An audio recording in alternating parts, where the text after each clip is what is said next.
honor, thrill, and pleasure to introduce to you one of the all-time Orlando Magic greats. Let's welcome in Nick Anderson. Nick, how you doing tonight? I'm great. Thanks for having me. Oh, thanks for coming in, Nick. Hey, let me ask you this, Nick. I want to go back in time. What, 1989, I want to say it was? You're coming into the NBA. Not only are you the first draft pick by the Orlando Magic that year at number 11, but you're also the first pick in the history of the Orlando Magic, as it was their first year in existence. Did you feel that much more pressure to succeed because you were the first guy ever to be? No, not at all. It was, first of all, it was an honor and a privilege to be drafted by the Orlando Magic. I remember those days, going through the process, having friends back at home saying, the Orlando Magic, that's not an NBA team. And I had to explain to them, being it was the first year of the team being in its existence. So it was great. It was no pressure to come out and as you mentioned, to just do something stellar right off. No, because we just had hit the ground and running. So it wasn't a whole lot expected of me back then. So, like you said, it's an up and starting team. It's an expansion team, but it didn't take long before a bunch of good players started being picked up through the draft by the Orlando Magic. I mean, we're talking about Dennis Scott, who was one of my favorites, Orlando Magic back then. Shaquille O'Neal. I know Webber came, but he got traded for Penny Hardaway. Let me ask you, the first couple of years, you're the man. You come in, you're leading the team in scoring, and then all of a sudden they start adding pieces. Did you feel like in any way, shape, or form that it was degrading to you anyway? That, obviously you want a good team, but you had to give up, obviously, some of your offensive production in order for these great players to come play with you? Not at all. That's when, you talk about being a team player, being a good teammate. Drafting a guy like Shaquille O'Neal out of LSU, 7'1", dominant. I had no problem to moving aside, taking a back seat. This guy changed the franchise. As you mentioned, bringing him in along with Dennis Scott was there the year before, and after that, Penny Hardaway. So it didn't bother me at all to take a backseat to a Hall of Famer like Shaquille O'Neal. And obviously 94-95 season was the big season for the Magic, obviously. You had a great year. I mean, you led the team in three-pointers. You averaged 15.9 a game. You guys went, I think you had the best record in the Eastern Conference. You won the Atlantic Division. Yeah. Everything is happening. Everything is falling in place. Talk about that year and how special it was for somebody like you that was there from day one. And what is it, 5 years later, 4 years later, and the pieces all start falling into place? Well, it was great. I mean, to see, as you mentioned, being there from day one and seeing the transformation of this organization it was so much fun. Like you said, bringing in a Dennis Scott, a great shooter, a guy that I've been known all my life. We played against each other in many tournaments in high school and camps. Bringing in a tremendous shooter, then you draft a guy like Shaquille O'Neal, who was very dominant. Bringing in a Penny Hardaway from Memphis. Here's a kid 6'7.5", 6'8", point guard that can do everything. And then you bring in more pieces. You bring in an experienced guy like Horace Grant over from the Chicago Bulls, who already had won a couple of championships. And my favorite veteran, and I have to give him a lot of credit because he was, in my opinion, was the guy who held that young ball club together, and that's Brian Shaw. Brian Shaw, as you know, played with uh, some great players, Larry Bird, Robert Parrish, Kevin McHale. So he had great experience, and he played with many other teams. So bringing him in was a great move by the organization, and things started to fall in place as you mentioned. No one expected us to do the things that we did at such an early stage in our young careers. It happened so quick. We won. We beat Boston the first round of the playoffs. Then we played the Chicago Bulls, and that was Michael Jordan's coming back party, coming out of retirement. Went against an Indiana Pacer team led by Reggie Miller, Mark Jackson, and Rick Smits, coached by Larry Brown. And eventually we fell short to the Houston Rockets. Keem Olajuwon, Clyde Drexler, Robert Horry, Sam Cassell, and those guys in the NBA Finals. But it was great. It was tremendous. Our fan base was outstanding. We just got so much support as a young team.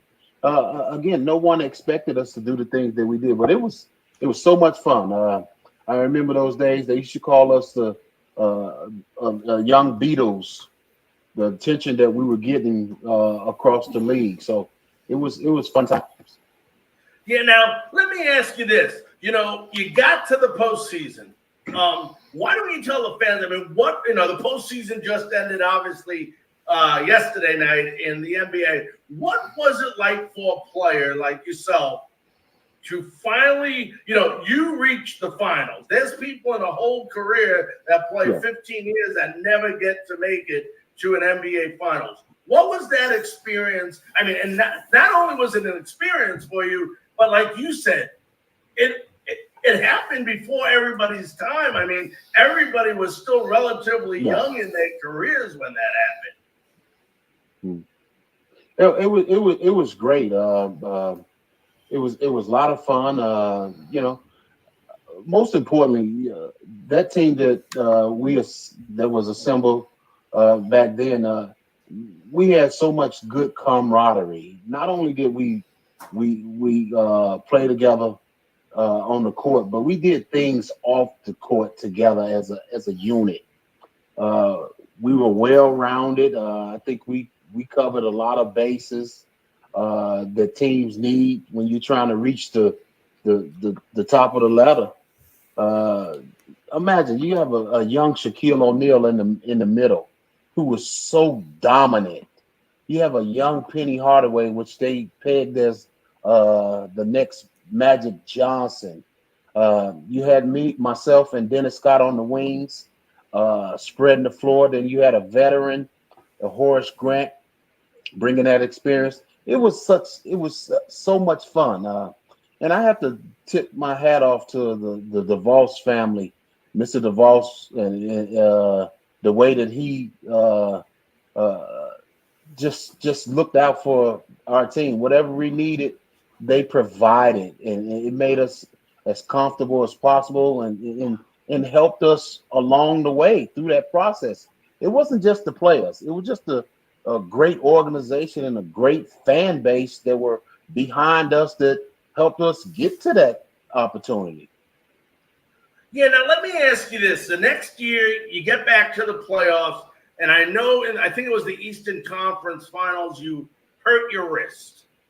You're done for the year. How much did that wrist injury affect the rest of your career? Well, it wasn't that. It didn't affect it that much. I think, and I'll talk about this because a lot of people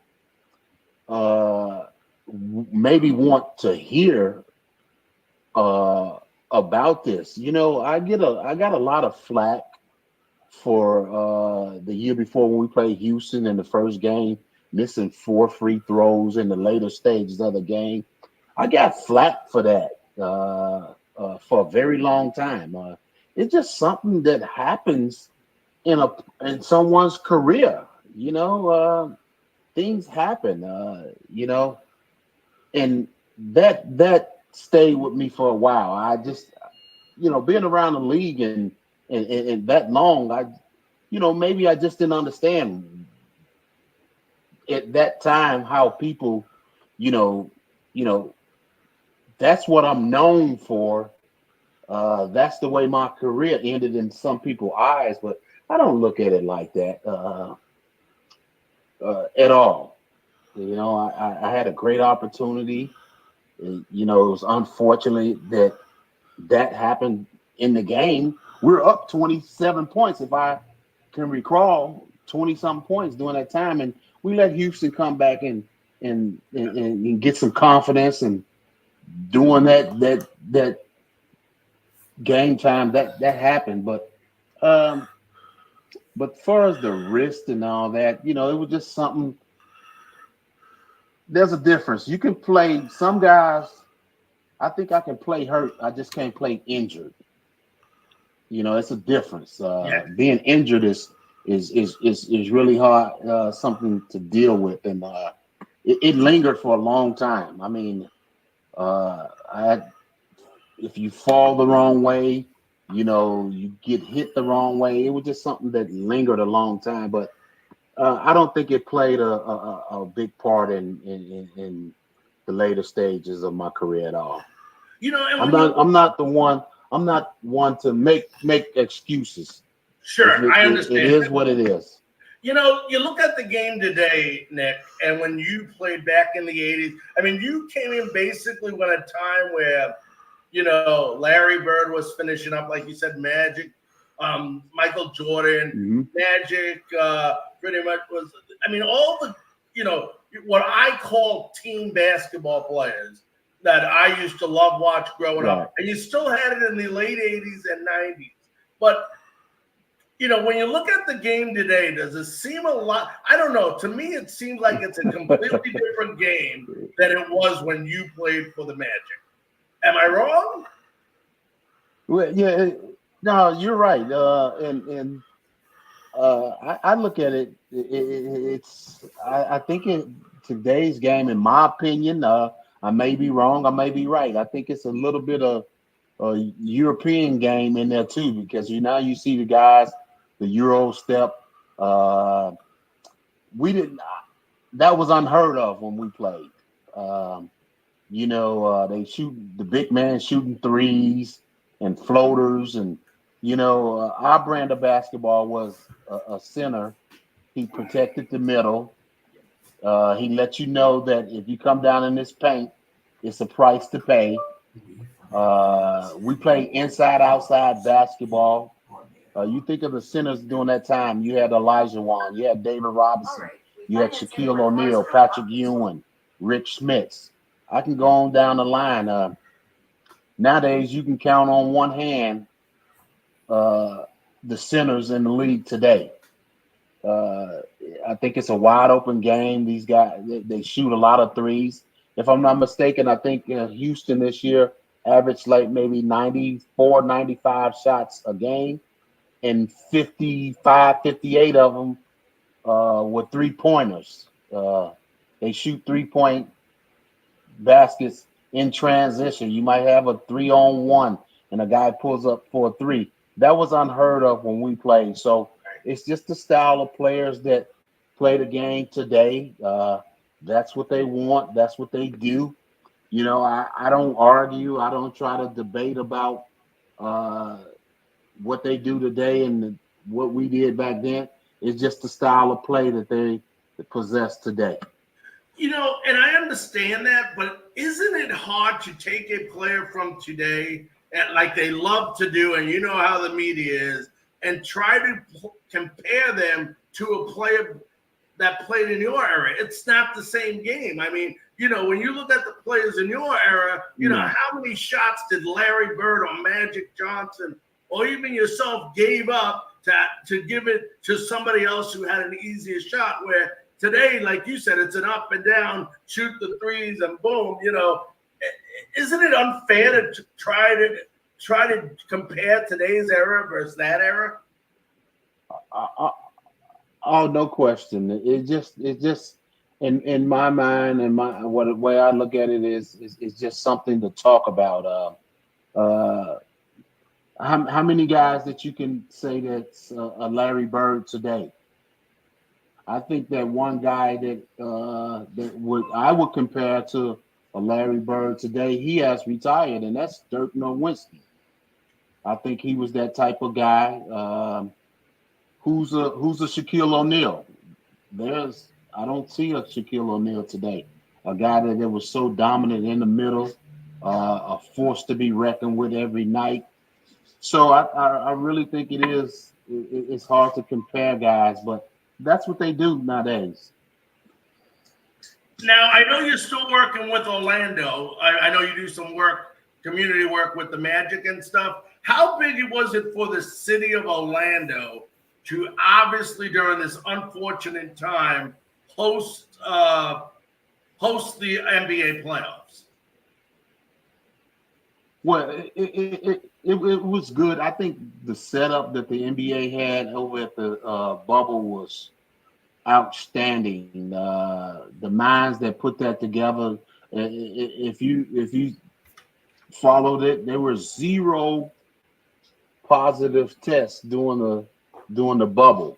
So I have to tip my hat off to Commissioner Silverman and his staff and what they did. I think it was smart the way they had it set up, and I have to again tip my hat off to the players for coming out and they sacrificed a lot, being away from their families, their homes, uh, for 3 months.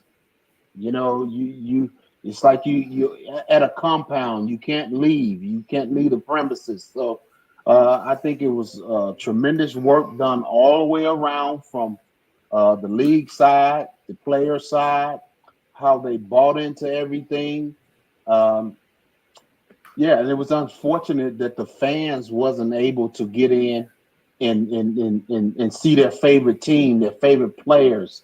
So yeah, it was unfortunate, and I feel for the fans because I'm a fan, um, and I wasn't able to go see my favorite team and my favorite players. So, uh, but other than that, I think it was a tremendous job, well done by the league. Now, obviously, the Lakers won, and I'm not going to sit here and ask you, do you think the best team won? But the Lakers did win. But one thing I had a debate about, and you'll understand as a person that played the game, and I know you'll understand the wording. I just want to put it out there, right? The LeBron James that we just saw win the championship was a lot different of a player than the LeBron James that won previous championships. Well, I think he's a much more mature player. He's always been that player that gets everybody involved in the game. That's why I love him so much. He's a guy that gets everybody that touches and gets them in their sweet spots, as we say.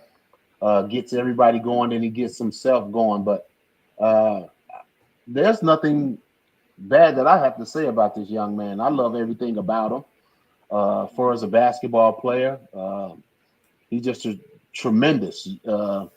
I think people should appreciate a player like him because the day that he hangs them up, people are going to be talking about, well, there are no more LeBron James. We need LeBron James. So appreciate greatness. And I think the young man is a great basketball player as well as a person. Look at the things that he's doing away from the court. We have a tendency to not talk about those things. I think he's everything that I would want my son to be too. So I tip my hats off to him because I think he's doing tremendous work on the court. It's, he's just special. Whether you like him or not, he's just he's a great talent. Yeah, and I was talking about on the court as far as a player, not a person, because I think his game, He's Yeah. playing more of, like you said, he's definitely always been that one to give it up to his team and stuff. But it seemed like this year he realizes some of the things that he may not be able to do as well as he did before, which is hard to believe because he's still an outstanding talent.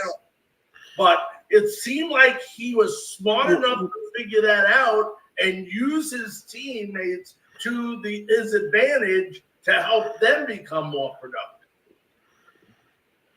Exactly. Let's take one play in particular. Game 5 when he drove to the basket and 2 or 3 players was on him, and I heard this debate: should he have taken that shot? Should he have passed it to Danny Green, which Danny Green was wide open? That's what smart players do. You make a smart play. Everybody is talking about, well, he should have took the shot. No, he shouldn't have took the top shot. He had 3 players surrounded on him, and he had a guy that was wide open. That's what smart players do. Make the right basketball play. And he got flack about it, taking the shot. Me personally, I think he made the right basketball play. But some people would try to justify he's LeBron James. He should take the shot. Well, I think LeBron James made the right basketball player, and that's being a smart player. And you just mentioned a lot of things that he used to do that he's realizing that a lot of times I can't do that. I think he's just making the smart play all the way around. I don't think he's what is this, his 17th year? He's not as athletic as he used to be. He still has athleticism, but he doesn't have all that athletic ability that he had 5-6 years ago. So, and when your athleticism starts to dwindle away, you have to find other ways to beat players, to make plays, to make good decisions. And I think he's doing just that. I think he has a very high IQ out on the basketball floor. All right, Nick, last question before I let you run, my friend. Let me ask you this. What, in your opinion, or how do you feel about the future of the NBA as far as everything, from, not just financially, but I'm talking about from a fan's perspective? Do you feel like fans are still being, back then when you played, it was incredible amount of the fan attention. Do you feel like some of that has gone away? And, it isn't going to be long, whether we want to admit it or not, where King James is going to step down. Like you said, he's been playing 17 years, but, who knows when he's ready, that's his decision. But, there's always another era that comes through, obviously. Do you think the game's in a good place? I think the game is in a good place. We had a little bump in the road here because of the pandemic. Right. You look across the board. There are no fans of football. They're finally trickling back in a few fans. Golf, baseball, people who love sports, their favorite sports, tennis. But I think the game is being left in a great place because this pandemic shall pass too, and the fans will be able to get back out to their arenas to see their favorite team, their favorite players. And for us players, as you mentioned, LeBron James maybe has a few years left at this game, but I think it's going to be left in good hands. You have a guy in Milwaukee, the Greek freak, and Giannis Antetokounmpo. I think he's a special talent. You have young talent coming up in a kid down in New Orleans by the name of Zion Williamson. Jason Tatum, I think, is on the verge of being a superstar in this league for the Boston Celtics. You still have James Harden. You have Russell Westbrook, Kawhi Leonard. I can go on down the line there. I think this game will be left in a good hands once there's no more LeBron James. You think about the Steph Currys, Klay Thompsons, the Kevin Durant's, the Kyrie Irvings. I think this game is it's still up on the uprise. There's no falling off because this league has some very good young talent and up and coming talent, and you never know. You might find a few diamonds in the rough in these drafts and these players that's coming up. Anything can happen. Yep. Well, listen, Nick, I want to thank you so very, very much for joining us tonight on Frankly Speaking Sports. It's been a great honor to have you on. Thank you for having me, and many blessings to you and yours. Thank you. Be safe. All right. Bye.